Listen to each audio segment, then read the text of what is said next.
우리 설교단에 서보면요, 설교 자만이 누릴 수 있는 특권이 있습니다. 오늘 찬양대 여기 딱 섰는데요, 여기 서 보니까 설교자의 특권은 찬양대의 악보를 볼 수 있다는 겁니다. 우리 악보를 쭉 보다 보니까요, 어느 분의 악보에 굉장히 막 형광펜으로 또 알록달록하게 막 표현이 돼 있더라고요. 얼마나 열심히 연습했을까라는 생각이 들어집니다. 여러분, 찬양대가 말씀에 앞서서, 구약에도 보면요, 언약궤에 앞서서 늘 찬양대가 앞장섰습니다. 그리고 말씀의 길을 여는 것이죠. 찬양의 기쁨으로, 우리의 삶의 기쁨으로 말씀을 열고 예배의 길을 열고 우리의 삶의 길을 열어가는 저와 여러분이 되시기를 간절히 축복합니다. 여러분, 찬양은 기쁨입니다. 여러분, 리더는요, 밝아야 합니다. 그래서 저희 장모님이 저보고 뭐라고 한다고요? 웃어방, 웃어방. 그랬더니 우리 중고등부 애들이 저보고 웃어방, 웃어방 하더라고요. 여러분, 리더는 밝아야 합니다. 그리고 리더는 넓어야 합니다. 많은 사람들을 품을 수 있어야 되죠. 그리고 리더는 깊어야 합니다. 넓다고 얇아서는 안 됩니다. 밝고 그리고 넓고 깊이 있는 삶이 우리 성도의 삶이 되어야 될 줄로 믿습니다. 오늘 말씀을 통해서 우리의 삶 밝게 만드시길 바랍니다. 넓게 만드시길 바랍니다. 그리고 깊이 있는 삶으로 나아가는 저와 여러분이 되시길 간절히 축복합니다. 여러분, 일주일 동안 주방 공사를 했습니다. 얘기를 들어보니 35년 정도 만에 처음으로 공사를 하고 이 묵은 때를 벗겼다라는 이야기를 들었습니다. 아니, 안에 있는 집기들을 꺼내는데요, 왜 그렇게 많이 나와요? 꺼내도 끝이 없습니다. 35년 동안 쌓아왔던 우리의 삶의 흔적들이다라는 생각이 들어집니다. 그 묵은 때를 쭉 어느 분이 그래요. 목사님, 이 다리도 아프고 팔도 아프고 근육통이 생겼대요. 그런데 속 시원합니다, 그러더라고요.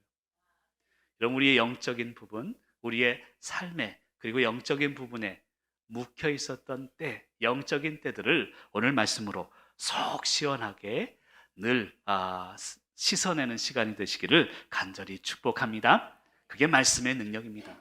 여러분, 요한복음 11장에 보면 나사로를 살리시는 주님의 능력이 나옵니다. 요한복음 11장 41절에 보면 이런 말씀이 있습니다. 같이 한번 읽어볼까요? 시작.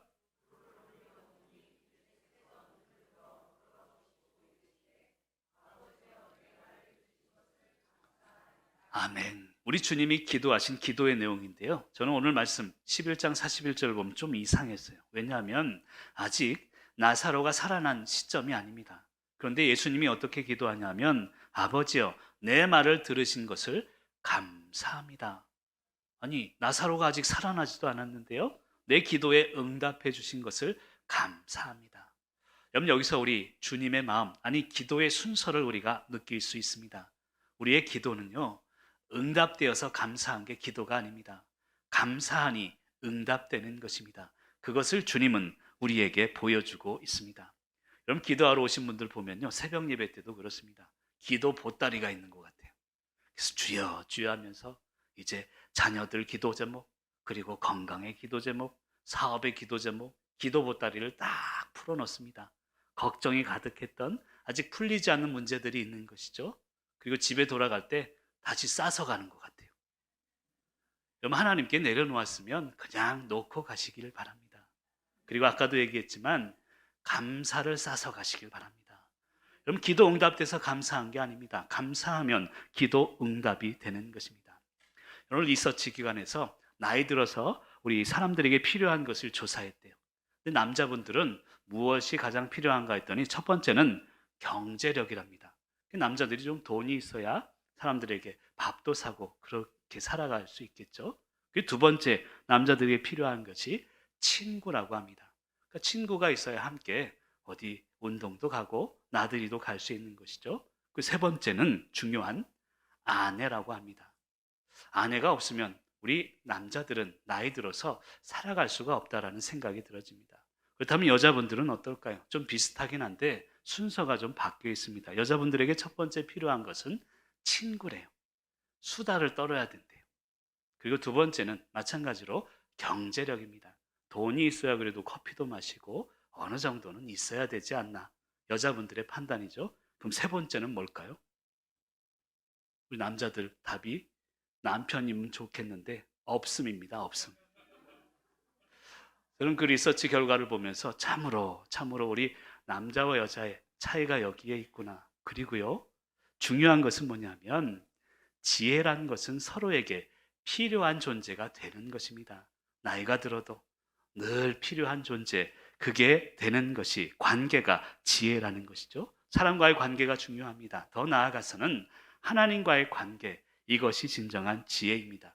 그런 의미에서 지혜란 하나님과의 올바른 관계라고 할 수 있습니다. 여러분, 요즘 장기 결석자들, 그리고 제가 기도하면서 품고 지금 다음 주면 나오실까, 다다음 주면 나오실까 전도하는 전도 대상자들이 있습니다. 그분들 중에는 교회 나오시다가 교회 실망해서 교회를 안 나오시는 분들도 있고요. 저희 교회도 그렇습니다. 코로나로 인해서 당분간 쉬었는데 영원히 쉬는 분들이 있어요. 그래서 안타깝고 그분들을 위해서 기도하며 만나고 때로는 이 전화하고 함께 관계를 맺고 있습니다. 근데 그분들 이야기를 나누다 보면 교회에 모순이 있대요. 교회에 잘못된 점들이 많이 존재한대요. 그 말을 들으면서 그렇죠. 사실은 문제가 없는 교회는 없습니다. 오히려 문제가 없는 교회는 그게 문제가 될 수 있습니다. 인간이 살아가는 그 존재는 문제가 있기 마련입니다. 그래서 그분들에게 저는 그런 얘기를 드렸습니다. 문제가 있죠. 하지만 중요한 것은 나는 그 교회의 일원이라는 데 있습니다. 문제가 있지만 나도 목사지만 이 사랑하는 속초 교회의 한 성도라는 데 있습니다. 여러분, 가정이요, 문제 없는 가정이 어디 있습니까? 저희 가정도 그렇습니다. 부족하고 때로는 다투기도 하고요. 경제력도 그렇고요. 문제가 있습니다. 하지만 가정에 문제가 있다고 해서 가족이 가정을 떠날 수 있는 것은 아닙니다. 문제가 있지만 끝까지 품는 것입니다. 가족이기에 품는 것이죠. 그래서 지혜란 품는 것이다라고 할 수 있습니다. 내가 가족이기에 끝까지 품는 것이죠. 여러분, 현대를요, 대안 없는 사회라고 표현하기도 합니다. 문제를 그리고 비판합니다. 문제를 자꾸 끌어내립니다. 그런데 대안은 없습니다. 여러분, 지금 정치인들을 보면 저는 정치인들이 나쁘다 좋다를 이야기하는 게 아닙니다. 잘못을 자꾸 비판해요. 잘못을 끄집어냅니다. 무슨 봉투가 어쩌니 저쩌니 하지만 나중에 보면 대안은 없습니다.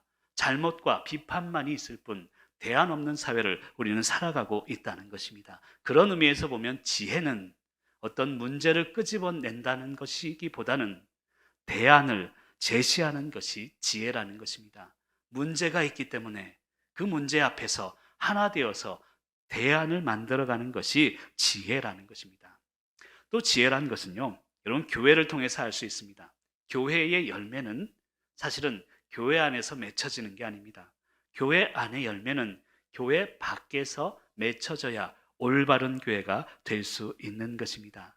그래서 지혜는 바로 우리 교회의 열매를 교회 울타리 밖에서 맺는 그 행동입니다. 다시 얘기하면 지혜는 영향력이라고 할 수 있습니다. 사랑하는 성도 여러분, 오늘 말씀을 통해서 올바른 관계와 그리고 품는 마음, 그리고 우리의 지금 비판적인 사회에서 대안을 발견하고 영향력을 끼치는 지혜로운 자가 되시기를 간절히 축복합니다.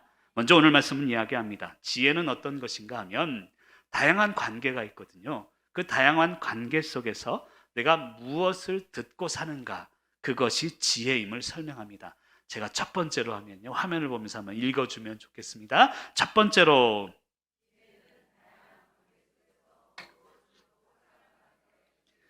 우리 1절 말씀을 같이 읽습니다. 아들들아, 아비의 훈계를 들으며 명철을 얻기에 주의하라. 아멘. 여러분, 1절에 보면 아비의 훈계를 들으며라는 표현을 하고 있습니다. 지혜는 듣는 마음입니다. 그리고 지혜는 듣는 것에서부터 시작합니다. 근데 중요한 것은 무엇을 듣는가가 중요하다는 것을 설명하고 있습니다. 여러분, 현대는요, 다양성의 시대라고 합니다. 하물며 쌍둥이도 다르대요. 같은 날 5분 차이로 태어난 쌍둥이도 성격도 다르고 다양성을 가지고 살아가는 그런 존재라는 것입니다. 그래서 오늘 1절에 보면 아들들아라는 표현을 합니다. 이 아들들아라는 표현은 뭐냐면 바로 다양한 관계들을 설명하는 것입니다. 첫째 아들도 있고요, 둘째 아들도 있고, 첫째 딸이 있고 둘째 딸이 있듯이 다양한 관계를 오늘 말씀은 아들들아라고 표현하고 있습니다. 그리고 아들들아라는 이 말 가운데는 지혜란 것은 뭐냐면 부모가 자녀들에게 들려주고 싶은 간절한 마음, 그 마음이 지혜임을 설명하고 있습니다. 다양한 관계가 있죠. 오늘도 삶을 살아가면서 다양한 관계들 속에서 우리는 살아갑니다. 그 관계 속에서 그에 맞는 꼭 필요한 지혜들이 있는데 그것을 들으라는 것입니다. 그러면서 오늘 말씀은 이야기하기를 훈계를 듣는 것이 지혜의 시작이다라고 설명합니다. 이 훈계라는 것은 뭐냐면요. 원어로 보면 무사르라는 단어를 쓰는데 고치다, 교정하다라는 뜻입니다. 그럼 현대인들은요. 고치는 것을 싫어합니다. 누가 나에게 뭐라 하는 것을 싫어합니다. 그런데 그 훈계를 듣는 것이 지혜임을 설명합니다. 이 훈계를 들으며 오늘 원어를 조금 설명해서 죄송한데요. 샤마라는 단어입니다. 듣다라는 단어는 샤마인데요. 지금 제 음성을 듣고 계시죠? 그런데 이 샤마라는 단어의 뜻 가운데는 행동하다라는 뜻이 담겨져 있습니다. 그래서 오늘 말씀 이야기하는 훈계를 듣다라는 것은 그냥 듣고 끝나는 게 아니라 행동까지 실천되어야 함을 설명하고 있다는 것입니다. 다시 얘기하면 귀로 듣는 게 아니라 우리 믿는 성도들은 손으로 들어야 합니다. 발로 들을 수 있어야 된다는 것입니다. 예전에 어느 지방에서 제가 목회를 할 때입니다. 어느 지방이라고 얘기는 못 드리겠고요. 근데 그 지방에서 가서 내일 기도회 있습니다. 그러니까 네 그래요. 근데 나오진 않아요. 내일 우리 구역장 모임 있습니다. 예 알겠습니다. 근데 가보면 나오질 않으세요. 좀 이해가 처음엔 안 됐습니다.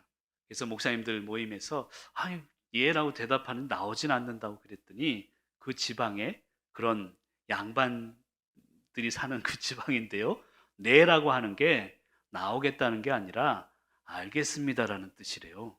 내일 기도회 있습니다. 몇 시에? 그럼 알겠습니다. 그 얘기지 나오겠습니다라는 얘기는 아니라는 거예요. 아, 그렇구나라는 생각이 들었습니다.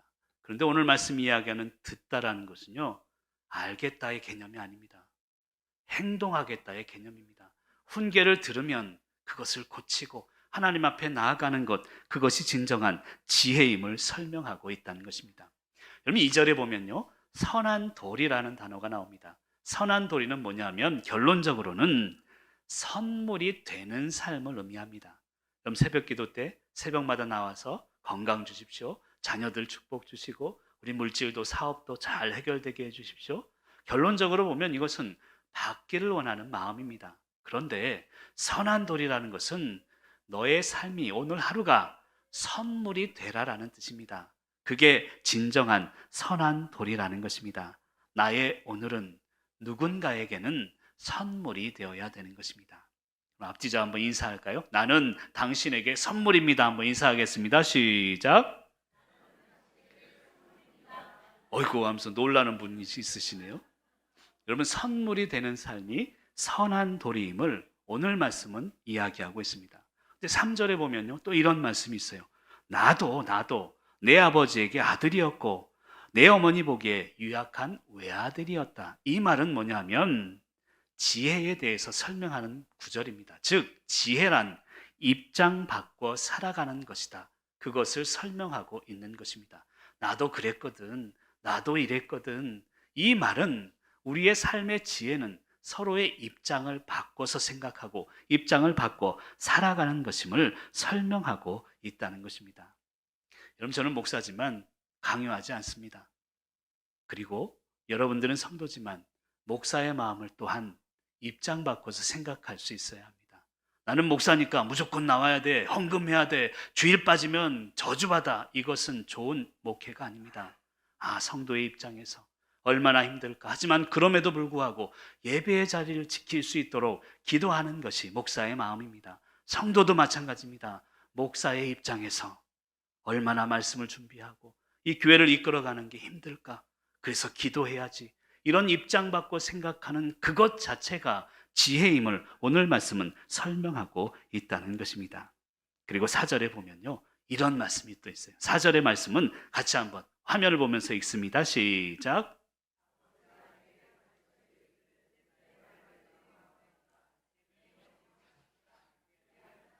아멘. 내 말을, 아비죠. 아버지의 말이고 어른의 말입니다. 그 말을 내 마음, 자녀들, 우리 자라나는 청년들의 마음 가운데 두라는 것을 설명합니다. 이런 부모들이요, 요즘 자녀들 교육하는데 딱 두 가지인 것 같아요. 해, 하지 마. 두 개인 것 같아요. 공부해, 핸드폰 하지 마. 이 두 가지만을 가지고 우리 자녀들을 교육하는 것은 아닐까라는 생각이 듭니다. 그럼 진정한 교육은요, 아버지의 삶, 그리고 어머니의 눈물을 우리 아이들에게 이어가는 것입니다.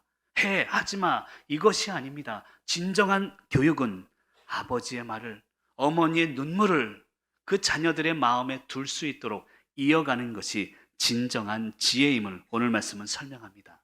그런 의미에서 지혜라는 것은요, 어른들의 삶과 눈물을 우리 자녀들의 마음에 두고 살아갈 수 있도록 하는 것입니다. 그러기 위해서 내가 관계 속에서 무엇을 듣고 살아가는가, 그것을 깨달아야 된다는 것입니다. 그리고 두 번째로 오늘 말씀은 이야기합니다. 지혜는요, 품는 마음임을 설명하고 있습니다. 자, 두 번째로 한번 읽어주시면 좋겠습니다. 두 번째로 우리 8절 말씀도 같이 읽습니다. 만일 그를 품으면 그가 너를 영화롭게 하리라. 아멘. 오늘 말씀은 이야기합니다. 품으라라고 이야기합니다. 지혜는요, 품는 마음임을 설명합니다. 우리 인간의 삶은요, 무엇을 품고 살아가는가에 결정되는 것입니다. 내가 품는 그 마음과 그 생각에 따라서 내 길이 나아가게 된다는 것입니다. 지난 주간에 어떤 분이 제 설교를 듣고 글로 댓글을 달았더라고요. 그 댓글을 읽다 보니까 목사들은 세상 경험도 없으면서 세상 물정도 모르면서 세상 사람들이 더 많은 경험을 하고 사는데 어떻게 조언하고 훈계하나? 내가 차라리 목사에게 조언하고 훈계하겠다. 그런 댓글을 달았더라고요. 그 댓글을 읽으면서 마음이 좀 아팠습니다. 안타까웠고. 근데 사실은 그 말이 맞아요. 여러분, 경험하지 않고 어떻게 조언하고 훈계할 수 있겠습니까? 경험하지 못한 것들에 대해서 훈계한다는 것은 교만입니다. 그런데 우리가 잊지 말아야 될 게 있습니다. 여러분, 목사는 조언하고 훈계하고 가르치는 존재가 아닙니다. 다만 하나님의 나라와 그 의를 선포하는 존재일 뿐입니다. 목사는 선포하고 성도들은 그 말씀을 통해서 깨닫고 스스로 훈계함을 받으며 올바른 길을 걸어가도록 노력하면 되는 것입니다. 여러분, 경험할 수 있는 사람, 모든 것을 경험할 수 있는 존재는 존재하지 않습니다. 그래서 훈계할 수 없습니다. 예수님마저도 목수의 경험만을 했을 뿐입니다. 하지만 그분께서 하나님의 말씀을 선포하고 가르치셨던 이유는 하나님의 말씀이기 때문입니다. 이런 거듭 이야기합니다만 설교는 경험한 것을 가르치는 시간이 아닙니다. 설교는 말씀을 통해 사람을 품는 것이고 이웃을 품는 것이며 세상을 품는 것임을 알아야 합니다. 여러분, 목사의 교만은요, 가르치려는 데서 옵니다. 내가 여기 있으니, 위에 있으니, 말씀을 알고 있으니 성도들을 가르쳐야지. 이것이 목사의 교만임을 알아야 합니다. 저는 거울 보면서도요, 저도 못 가르치는데 어떻게 남을 가르칠 수 있습니까? 하지만 중요한 것은 가르치는 존재가 아닌 품는 존재가 되어야 된다는 것입니다. 경험이 지혜의 전부가 아니기 때문입니다. 경험보다 중요한 것은 무엇을 품는가에 달려 있다는 것입니다. 여러분, 그래서 세상 꿈을 품지 마십시오. 하나님의 꿈을 품고 살아야 합니다. 세상의 방법이 아닌 하나님의 방법을 품어야 제대로 살아갈 수 있기 때문입니다. 중학교 때 한문 선생님이 계셨는데요, 첫 시간에 오시더니 칠판에 써요. 나의 포부를 한문으로 쫙 쓰시더라고요. 제가 그 포부자를 읽었다는 거 아닙니까? 그러면서 한 명씩 나오래요. 너희들 포부가 뭐냐, 꿈이 뭐냐 얘기를 하래요. 한 명씩 나와서 나는 과학자가 되겠습니다. 나는 대통령이 되겠습니다. 저는 목사가 되겠습니다. 그랬어요. 참 그때는요, 포부가요, 사회적인 포부였습니다. 대통령이 되어서 과학자가 되어서 사회를 밝게 만들겠다는 포부가 있었습니다. 지금은요, 안타깝지만 우리 아이들에게 너희들 꿈이 뭐니, 포부가 뭐니 하면 유튜버 된대요. 돈 많이 벌 수 있다고. 아이돌 된다는 거예요. 사람들이 우러러본다고. 개인적인 포부로 변질이 됐습니다. 예전에는 사회적 포부를 얘기했는데 지금은 개인적인 포부를 가지고 그게 꿈이라고 생각한다는 거예요. 너무나 안타깝습니다. 근데 한문 선생님이 나중에 다 끝나고 포부에 대해 설명한 게 아직도 생각이 납니다. 포부는 뭐냐면 포자가 안을 포, 품을 포자다 그랬어요.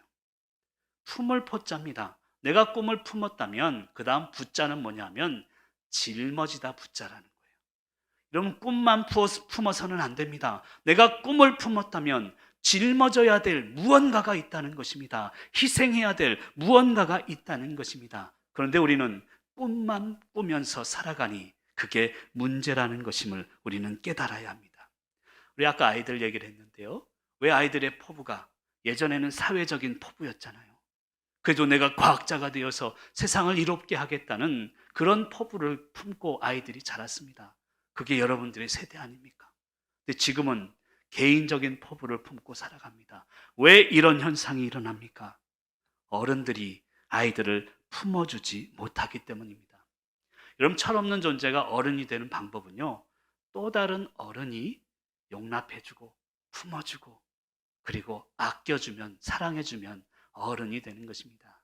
예전에 한번 말씀드린 적이 있습니다만 제가 개구장이잖아요. 지금은 안 그렇지만 아무도 동의를 안 해주시는 것 같으네요. 여러분, 교회 마당에서 축구공을 차다가 어릴 적에 그 커다란 유리창을 깬 적이 있습니다.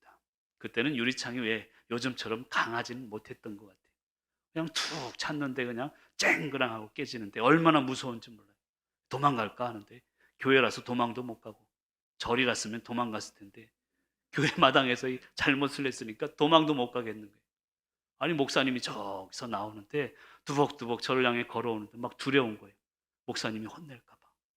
근데 제 앞에서 무릎을 딱 꿇더니 괜찮아 그러더라고요. 나를 안아주면서 품어주시면서. 여러분, 그때 그 한마디가 저에게 목사의 꿈을 품게 해주셨습니다. 여러분, 어른은요 철없는 아이들을 안고 품어주면 이 철없는 아이가 또 다른 어른이 되게 되는 것입니다. 그래서 지혜는 품는 것임을 깨달아야 합니다. 근데 사실은요 품는 게 있고 버릴 게 있음을 또한 아는 게 지혜입니다. 지혜란 품는 것, 버릴 것을 구분하는 것입니다. 여러분, 우리가 왜 하나님의 임재를 경험하지 못합니까?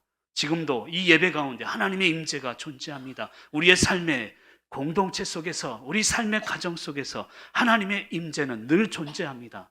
그런데 우리 성도가 하나님의 임재를 경험하지 못하는 이유는 버릴 것을 품기 때문입니다.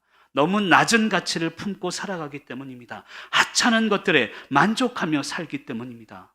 여러분, 믿음의 위인들을 보시길 바랍니다. 세상의 낮은 가치를 품지 않았습니다. 세상의 것들에 만족하지 않았습니다. 무엇을 품고 살아가는가? 이것이 진정한 지혜임을 알아야 합니다. 내가 열정으로 가슴에 품은 것이 미래의 내 존재가 되는 것입니다. 하나님께서 나에게 원하시는 그 가치를 갈망하시기 바랍니다. 그것을 품으시길 바랍니다. 그것이 진정한 지혜임을 믿으시길 바랍니다. 그리고 오늘 말씀은 세 번째로 이야기합니다. 이 지혜는요 마음의 길을 여는 능력이다라고 설명하고 있습니다. 세 번째로 하면 따라 읽어주시면 좋겠습니다. 세 번째로 우리 11절과 12절 말씀을 같이 한번 읽습니다. 내가 지혜로운 길을 내게 가르쳤으며 정직한 길로 너를 인도하였은즉 다닐 때에 내 걸음이 곤고하지 아니하겠고 달려갈 때에 실족하지 아니하리라. 아멘. 11절에 보면 지혜로운 길을 설명합니다. 지혜는 바로 길을 여는 것임을 설명하고 있는 것입니다. 이런 범죄자들 중에요 살인을 저지른 분들을 보면 의외의 인물들이 많습니다. 주위에요 평판이 좋아요. 조용한 사람인데 그리고 인사도 잘한대요. 그리고 어른들이 지나가면 잘 도와준다는 거예요. 오히려 큰 소리치고 큰일 저지를 것 같이 막 큰 소리치면서 다니는 사람들은요 막상 싸움판에 붙여놓으면 말로 합시다 그래요. 말로 합시다. 그런데 아무 소리도 못하는 사람들이 갑자기 칼로 사람을 죽인다는 거예요. 왜 이런 일들이 일어날까요? 바로 그 마음의 길을 열지 못하고 감정을 품고 살기 때문입니다. 그럼 심리학자들의 얘기입니다. 예전에는요 아이들이 꿈을 품고 살았대요. 요즘 아이들은 화를 품고 산대요. 제가 아는 이야기가 아닙니다. 요즘의 세태를 이야기하는 심리학자들의 이야기입니다. 며칠 전에 뉴스 보셨죠? 강남구 도곡동의 한 중학교 남학생이 같은 학년의 여학생을 칼로 찌르고 아파트 근처 아파트에 가서 투신 자살한 사건이 일어났습니다. 기사를 읽다 보니까 그 주에만 5일 동안요, 강남구 그 동네에서만 3명의 아이가 투신 자살했다는 거예요. 여러분, 지금 아이들의 모습입니다. 지금 아이들은 꿈을 품지 않고 화를 품고 살아가니 우리가 기도해야 하고 지혜를 가지고 아이들의 마음의 길을 열어주어야 된다는 것입니다. 여러분, 지혜는 바로 그것입니다. 각자의 마음의 길을 열고 그 길을 우직하게 걸어갈 수 있도록 하는 능력이 지혜라는 것입니다. 우리가 부모로서 먼저 된 세대로서 아이들을 향해서 그 마음의 길을 열어주어야 합니다. 각자만의 길이 있습니다. 그 길을 열고 그 길을 우직하게 걸어가야 합니다. 그게 지혜입니다. 여러분, 속초에 와서 처음에요, 속초가 얼마나 큰지 몰라요. 아니, 길을 모르니까 여기를 가도 새로운 길, 저기를 가도 새로운 길. 요즘은 애게 그래요, 애게. 아니, 15분만 되면 속초 끝에서 끝을 가잖아요. 뭐 작다고 우습게 보는 게 아니라 지혜가 생기면 그렇게 된다는 뜻입니다. 예전에 알지 못할 때는 아무것도 모르지만 내비게이션이 없으면 길을 찾지 못하지만 지금은요, 이래봬도 다른 길 잘못 들어도요, 내비게이션 없이도 잘 찾아갑니다. 조금 돌아갈 수는 있지만, 시간이 걸릴 수는 있지만 그게 지혜의 역할이라는 것입니다. 그럼 하나님은 우리가 걸어가는 길에 관심이 많습니다. 우리의 진로에 대해서도 관심이 많습니다. 그런데 우리가 진로에 대해 고민이 많은 사람은 특징이 있는데 귀가 얇습니다. 여러분, 보이스피싱 아시죠? 의외로요, 젊은 청년들이 많이 당한다고 합니다. 요즘은 어르신들은 잘 안 당한대요. 하도 이런 일이 많으니까 아예 전화도 안 받고, 전화 받으면 이게 무섭긴 하지만 그냥 끊어버려서 어르신들은 잘 당하지 않는데 청년들이 오히려 당한대요. 이상하죠? 청년들은 잘 알고 있는데, 왜냐하면 이 보이스피싱이 약점을 노린다는 거예요. 특히 진로와 직장에 대해 고민하는 청년들에게 전화를 해서 어느 회사에 합격했습니다 얘기를 한다는 거예요. 그럼 이 사람이 너무 좋아서, 근데 보증금이 좀 필요한데 이것만 입금을 해주시면 내일부터, 아니 일주일 후부터 이제 출근하시면 됩니다. 어떻게 그런 정보를 알고 이 청년들을 현혹한다는 것입니다. 여러분, 왜 이런 이야기를 하냐면 진로에 대한 근심, 길에 대한 염려가 올바른 판단을 막는 것입니다. 그래서 지혜를 통해 우리의 올바른 마음의 길을 열어야 될 줄로 믿습니다. 여러분, 18절과 19절에 보면요, 의인의 길과 악인의 길을 비교합니다. 시간이 없어서 빨리 제가 설명을 드려야 될 것 같네요.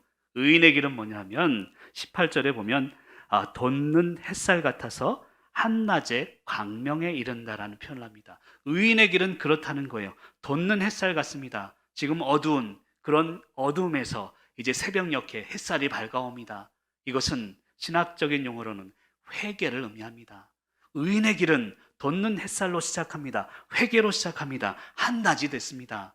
그때는요, 어두움을 걱정할 때가 아닙니다. 한낮의 광명은 바로 우리가 회개하며 이르는 성화의 과정을 의미합니다. 오늘 말씀이 좀 어렵습니다만 성화에는요, 개인적 성화와 그리고 공동체적인 성화가 있습니다. 개인만 올바르게 살아서는 안 됩니다. 우리가 개인적으로 구원을 받았다면 공동체적인 성화가 있다는 것입니다. 결론적으로 이야기하면 나이가 들수록 사적인 책임보다 공적인 책임을 다하는 그런 삶을 살아야 된다는 것입니다. 에베소 4장 13절에 보면 그리스도의 장성한 분량이 충만한 데까지 이르러야 함을 설명하고 있습니다. 내가 개인적으로 구원받았고 개인적인 성화에 이르렀음에도 불구하고 예수 그리스도의 장성한 분량에 이른다는 것은 내가 사적인 책임보다 공적인 책임을 감당하겠다는 그런 이야기입니다. 좀 어렵죠? 어느 부귀 영화를 가진 왕이 있었습니다. 가진 왕이 있었는데요, 그 왕 앞에 지혜자가 왔었대요. 그 지혜자에게 왕이 물었답니다. 세상에서 가장 행복한 자가 누구냐? 이 왕이 대답하는 답변에 기대하는 답변은 왕 자신임을 지혜자가 얘기해 주기를 바랐습니다. 근데 지혜자가 얘기합니다. 세상에서 가장 행복한 사람은 저 시골에 있는 내 친구놈입니다. 그랬대요. 그래서 실망이 된 거예요. 자기라고 얘기해 주길 바랬는데, 그래서 왜 그놈이 제일 행복하냐 그랬더니 첫 번째는 그놈은 내 친구, 가진 것 아무것도 없지만 가난하지만 첫 번째 이유는 왕이시여 정직하기 때문입니다. 정직해야 행복할 수 있다는 거예요. 여러분 개인적으로 정직해야 행복할 수 있습니다. 그래 또 다른 이유가 있느냐? 두 번째는 왕이시여 자녀들을 올바로 키웠기 때문입니다. 여러분 이것은 나에게 주신 가정에 대한 책임이죠. 그래 그럼 세 번째 이유가 있느냐 그랬더니 세 번째 이유는 그 친구는 아무것도 없고 가난하지만 나라 위해서 헌신했기 때문입니다. 여러분 이게 중요합니다. 개인적으로 정직해야 합니다. 그리고 자녀들 잘 키워야 합니다. 하지만 공적인 책임을 감당할 수 있어야 진정한 성하고 진정한 하나님의 장성한 분량에 이르는 것임을 알아야 합니다. 어제 주방공사 그제 일주일 동안 얼마나 힘드셨습니까? 아침부터 나와서 저녁까지. 여러분 왜 나만을 생각하면 하지 않죠? 여러분 젊은 남녀가 처음에는 자신만을 위해 살다가 아이를 낳으면 이제 부모의 공적인 책임을 다해야 하는 것입니다. 그리고 나이가 들면 나이가 드는 대로 우리의 자라나는 세대들을 위해서 나에게 맡겨주신 그 책임을 감당해야 되는 것입니다. 나이가 들수록 사적인 책임을 넘어 공적인 책임을 감당하는 것이 진정한 지혜임을 오늘 말씀은 설명하고 있습니다. 19절에 보면요. 악인의 길에 대해서는 그냥 어둠이에요. 그리고 끝입니다. 사랑하는 성도 여러분, 마음의 길을 열어 의인의 길을 걸어가시는 저와 여러분이 되시기를 간절히 축복합니다. 이제 말씀을 마무리하고자 합니다. 지혜를 통해 얻은 행복이 있습니다. 지혜가 필요한 이유는요. 행복하기 위해서예요. 여러분 이 행복의 개념을 우리가 분명히 알아야 합니다. 지혜를 통해 얻은 행복이라는 것은 하나님 앞에 부끄러움이 없는 상태입니다. 내가 아는 사람들 앞에도 부끄러움이 없는 상태입니다. 그리고 지금 상황 속에 나에게 주신 사명 앞에 최선을 다하며 부끄러움이 없는 상태임을 깨달아야 될 줄로 믿습니다. 날아가는 새를 한번 보시길 바랍니다. 새가 날아갈 때요. 뒤를 돌아보는 새는 한 마리도 없습니다. 우리 믿는 성도들은 이제 세상을 날아가야 되는 그런 존재임을 믿습니다. 과거에 나만을 생각했던 이 존재에서 이제는 공적인 책임을 감당하는 그런 존재가 되어야 될 줄로 믿습니다. 지난번에 어느 성도님하고 얘기를 하다가 자기의 자녀를 엄하게 키우셨대요. 그런데 아직도 좀 안타까운 게 있다는 거예요. 근데 이 손자를 낳는데 손자가 얼마나 귀여운지, 손자들을 키우면서도 이 자녀들을 올바로 키워야 되겠다는 그런 마음이 들어서 엄하게 된다는 거예요.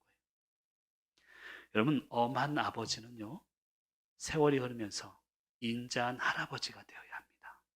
그게 나이 들매 지혜예요. 내가 엄하게 살았다면 나이 들면서 이제는 인자한 삶을 살고 품는 삶을 살고, 이게 하나님이 우리에게 주신 시간 속에 숨겨놓으신 하나님의 지혜입니다.